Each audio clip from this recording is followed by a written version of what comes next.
Ich darf Sie recht herzlich willkommen heißen hier im Kunsthaus Bregenz am 10.10. Vielen Dank, dass Sie so zahlreich erschienen sind. Wir freuen uns natürlich. Wir freuen uns auf die letzte Ausstellung und wir freuen uns, dass Sie gekommen sind mit viel Interesse. Ich darf ein paar Gäste begrüßen. Claudia Voigt, das erste Mal in anderer Funktion bei uns im Kunsthaus. Herzlich willkommen. Monika Wagner ist da von der KUB als Geschäftsführerin.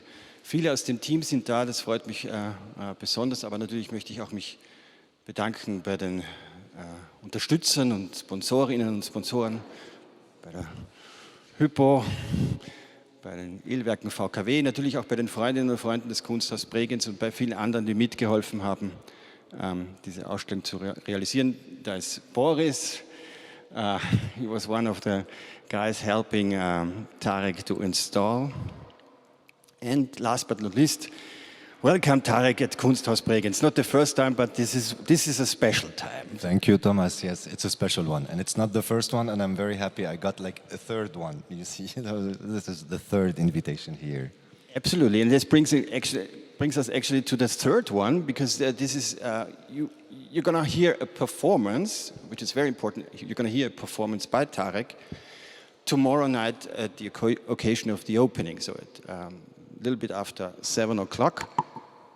Tarek will play one of his instruments, 7 horns of Putin. They are called horns of Putin, but there are seven resonance bodies. Exactly. And there will be a second gig. Maybe you tell us about the second gig. Well, the second gig will be a festival, actually. It's not just one concert like tomorrow. It's more like an invitation to very special 8 musicians, actually. Some from Austria, others from Japan, Lebanon, France, the US, and who are all like amazing musicians, improvisers, electronic musicians, turntablists and DJs who will be coming on the 24th, 25th and 26th of October for 3 nights. And every night will be a different proposition. As you saw, there are 3 floors here, and every floor has an identity, has its instruments, has its way of emitting sound and sending sound to us. So the idea is to really activate the building in different scenarios, sometimes floor by floor on some nights all the floors together, and sometimes playing the instruments that we have here in the space, and sometimes the musicians playing their own instruments along with the compositions and the sounds we have in the space. So it's a really exciting thing, and it's actually something I've never done, Thomas, like to have it as a festival. Oh, super. So we are glad and honored. So we are sitting actually on a sculpture. It's a Greek marble. Exactly. But it's not a figure. No. It's a protagonist, but not a figure. It's a protagonist, and you are a musician, but you are also an artist. Right. You are a pedagogue, I would say. So. And I would also add you are a phenomenologist. Am I right? Of sound. Of sound. Okay, please explain this thing here, this item. Well, you see, like this marble, as much as the metal rails that are here, come from a project that we have on the 2nd floor called Water's Witness. And Water's Witness is a project that started, I believe, in 2013 now, and which is about an exploration of cities that started as harbors. So cities like Athens, or Abu Dhabi, or Beirut, or Istanbul, or Singapore, were places we had been visiting, and Sydney lately, and exploring the sound of the harbor, but also what is around the harbor, with this idea that these places, when we listen to the harbor, we can learn a lot about the identity of the place, its past, present, and future. Not just only in the sense of trade, what enters the country, what exits the country, but also how do people live around this harbor? Because like in a place, let's say, like even Sydney, the harbor was at the heart of the city, but today harbors became closed areas, became areas that are inaccessible. You need a permit, you need an authorization, you need a reason for you to be there. So there is a disconnection that happened with time between the place, its inhabitants, and the activity of the port somehow. And so what I wanted to bring back in the first way, was the sound of the harbor to the people of the city. And on the second, in the second way, also to kind of start a composition that takes years, where I layer all these sounds and all this material we were collecting. We listened to the harbor in very specific ways, like with sounds underwater, sounds inside materials, sounds in the air, but also to what is around the harbor, from archaeological sites to natural reserves, oil sites or industrial sites, military sites. Each place has a constellation of activities that surround the harbor, and this is what brought me to the marbles. For instance, these marbles, as you said, Thomas, come from Athens, and they are Pentelic marbles, marbles that are now today used for restoring Greek temples and archaeology. And this is the marble with which, in the past, monuments were made out of. So when we were in the harbor of Athens, the harbor is very close to the temple of Demeter, the goddess of agriculture.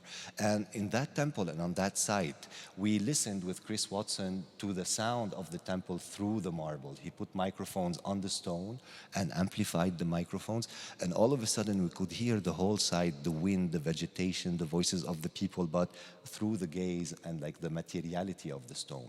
And this is what inspired me. I said, wow, the stone listens, but can it speak? So in a way, I decided to select this material from Athens harbor, and we carved the inside of these stones and turned them into speakers. So they are speakers talking to us, whispering to us, and rendering the sounds of the port of Athens and its surroundings with a very special characteristic that you experience and hear on the upper floor. The same is true for these beams, these I-beams. They are coming from Abu Dhabi. Exactly. And you told me a story about them because they are coming from construction sites. Yes.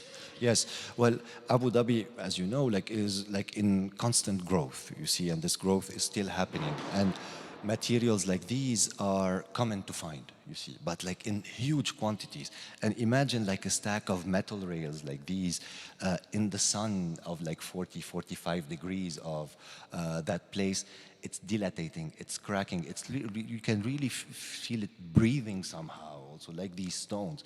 And therefore, their identity was interesting to me. And what we did with these, the same way we carved the stones, we made holes in them and put vibration speakers inside. So when you sit on them, you feel the sound in your body.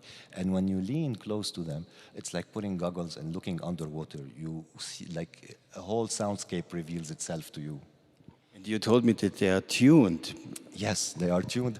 Well, that's a funny experience. I like sometimes to do poetic experiences somehow. Huh? So what I did is I calculated they are in harmonic proportions to each other, meaning that their length are just a mathematical Pythagorean formula of changing semitones. So for those of you who know music, they are cut in a pentatonic scale.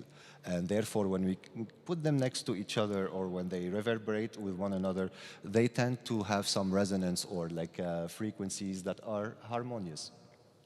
But the pentatonic scale is almost related, or most of the time related to Oriental music, right? Well, Oriental and I found it in many cultures, honestly. This pentatonic thing is quite mystical and magical, to be honest. But yes, indeed, in Oriental music, we have these scales. And to be honest with you, I'm not trained as a classical musician. I came to music at the age of 19, 20, and I came to it from the sound perspective. So working with melodies and working with the parameters of classical music is something that is a bit unnatural to me. So in a way, it is very intuitive and very instinctive, this relation to tonalities, to pentatonic scales and these things, but they're part of a sensibility that is hard to point in my case. This is one of the points I love the most about the show and about your practice in general, is that you provoke sensitivity. Yes. Yes, indeed.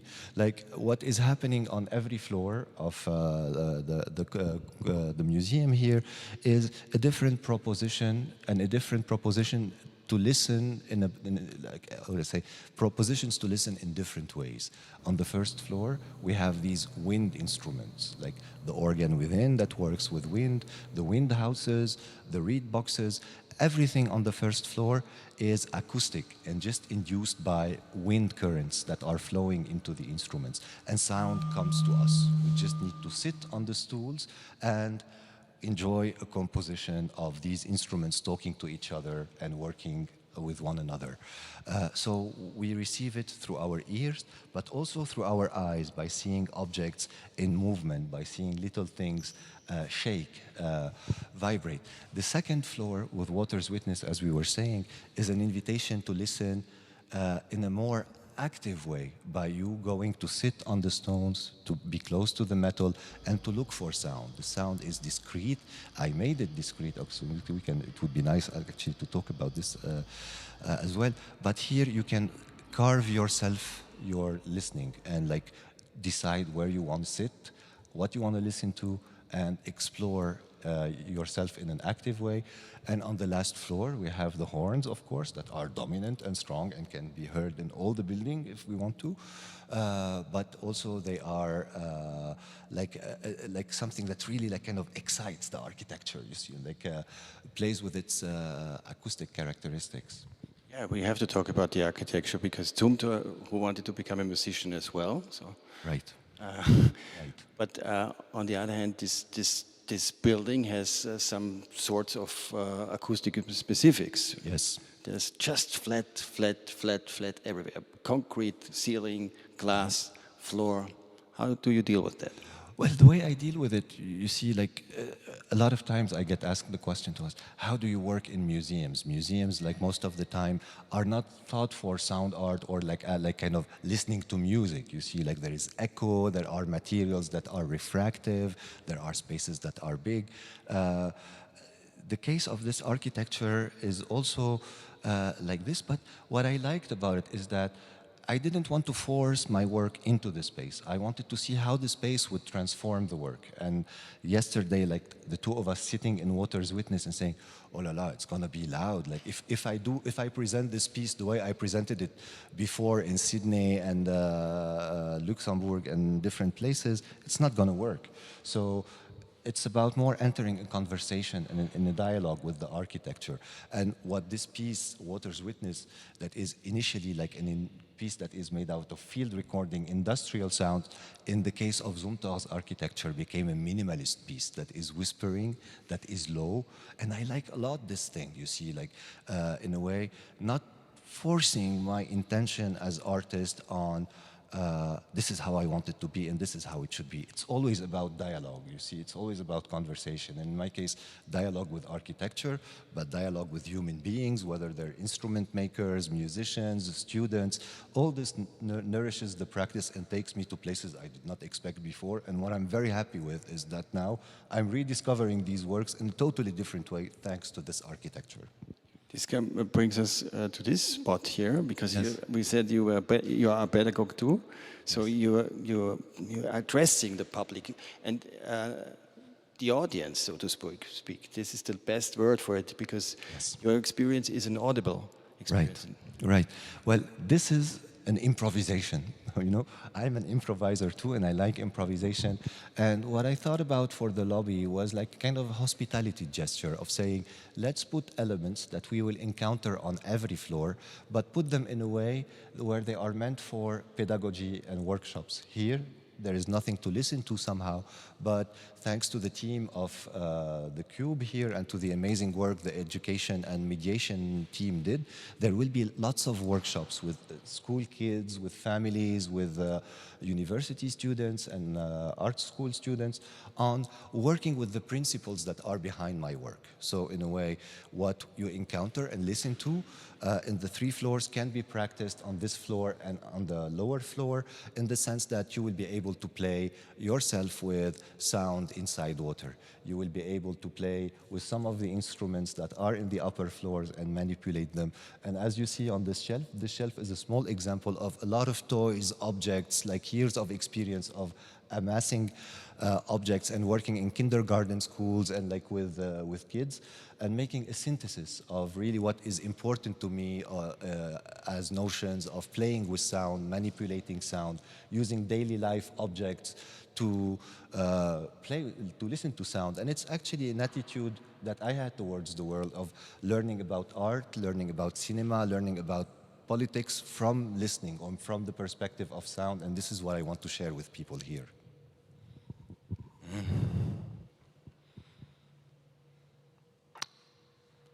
If we go to Water's Witness, sometimes it's very appealing because we as a public, I noticed it by myself. I approach very slowly. I'm sensitive. I watch. I see maybe a drop of water falling into a pool. Then I wait. I listen. I think this is the most important aspect, that we are kind of more slowly in our perception and more sensitive and more porous also. No, indeed. Like I believe with this Water's Witness and even like all the floors of the exhibition here are an invitation to take time. You see, the compositions are long. There's a real effort of composing something durational in these propositions. So if you go in this exhibition as you would do in a regular visual arts exhibition, you're really missing the point, you see. Like the whole idea here is to give yourself time, give things time, and kind of let go. And then it's like an attitude towards the world, you think. I really believe that if we are able to kind of train our sensibility of not hearing but listening, like a lot of the problems around us today would find a natural solution, listening to each other, listening to the world around us, listening to objects, and like really going from this belief that everything is breathing sound, everything is breathing vibration, and thus alive somehow and has an identity that it's its own. And from here, like with the architecture, instead of as artists imposing my will or my composer's intention on materials, I just listen to the material or see where it takes me. With the exception of these suspended things on Water's Witness and this shelf, we didn't drill this time. No, it's not about it's not about drilling. In the case of what I do, and maybe this comes from the musical background, things go from the ground up. And I'm a Tellurian person, I believe, in the way I relate to the world. So it starts from bottom up, and then the verticality or from down is to complete what is already existing on the floor. And indeed, like, it's playing with sound sources and where sound is coming to you. So in Water's Witness, in these suspended structures, we hear the sounds of Sydney ports and like lots of natural reserves with their birds and like harbor sounds. And so it's nice to have a cloud that is floating in the space above these other like Tellurian sounds in the metal and the marble. I like also, in terms of an optical viewpoint, that they are connected to the panels of our ceiling. Basically, they are models. You have a square, then you have like this one, and then you have an L form. It's like very easy kind of models. Yes, it's very easy because also like this is how from, as I was saying, from music I got to work on performance. From sound, I got to discover materials and feel that I'm starting to grasp what sculpture is. From sound also, I started to understand what an architect's work is about, you see. And it's not necessarily about forms or shapes in my case, because I'm not an aestheticizer in that sense. No, on the contrary, it's always taking decisions from a sound perspective. And therefore, the shapes, the forms have a function, have a role to play in sound making. One example I was very happy with, which is the new piece we did for the show, is the Wind House, this very long room in glass you enter in. And I don't know if you saw, like this room is cut in half, you see. It's not a room like a smoking room in an airport somehow. It is a strange space. It's not a space for a human being. It's a space for sound. This line of wood that is cutting the house in two is a column to amplify the wind and thus the bass sound and the vibration. It's an old technique of like making a body sound. So it's first of all a house for wind and sound, and then the human being finds its place within it. But you see, it's not coming from architectural precepts per se. It's like at least different architectural precepts than the ones that... It comes from organ building, basically, right? Exactly. It comes from organ building, well, indeed, because this big house is actually 10 times the size of one of the flutes that are in that space and that organ here. So it's also this kind of playfulness or thought of saying, I'm interested in how the stone hears and also what an instrument hears or the sound inside the instrument, and therefore this idea of making a big instrument I can go inside and listen to from inside came about, and it's actually, yes, a variation on the organ and a start of a new chapter somehow in my work also. Darf ich öffnen an das werte Publikum? Irgendwie Fragen, Kommentare?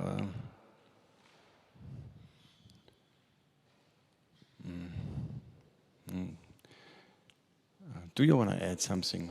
There's a few phrases for the... What I would like to add, maybe like, well, some thanks, but like some really deep thanks to the collaborators and the people around this, you see. What I like should be very humble and clear about is some of these instruments I conceived, but I'm not able to make them myself. You see, I made them with carpenters, ebonists,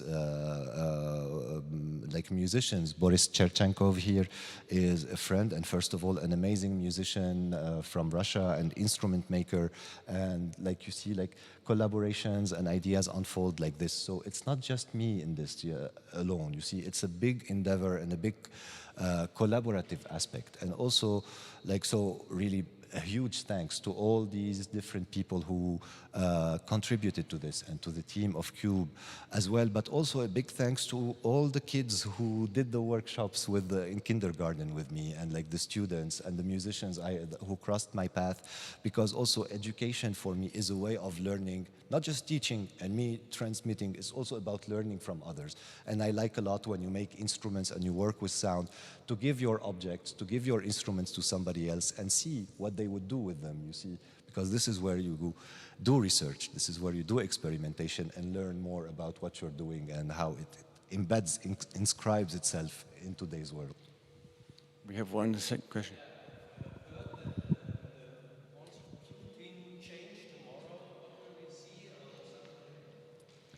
So Tarek will play the Horns of Putin tomorrow night. Then they will be deconstructed, and we construct a new piece, which is also a soundscape for an entire room for several musicians, starting with October 24, then 3 days of performance. Yes, this is what is beautiful in this show, and I think it really happened in KUB, I believe, like to have a show that builds up progressively and builds up with performances, with people coming to the place. So the last floor, after tomorrow's opening, the horns will go and another piece called The Rain will come. And The Rain is totally different. The Rain is a work on the tradition of Korean percussion. And in a way, the idea was to have percussion or percussion-induced sounds, but in a very specific way, then harbors, and then wind. And like these three propositions for me complete each other in the sense of also like proposing a whole experience of listening in the building.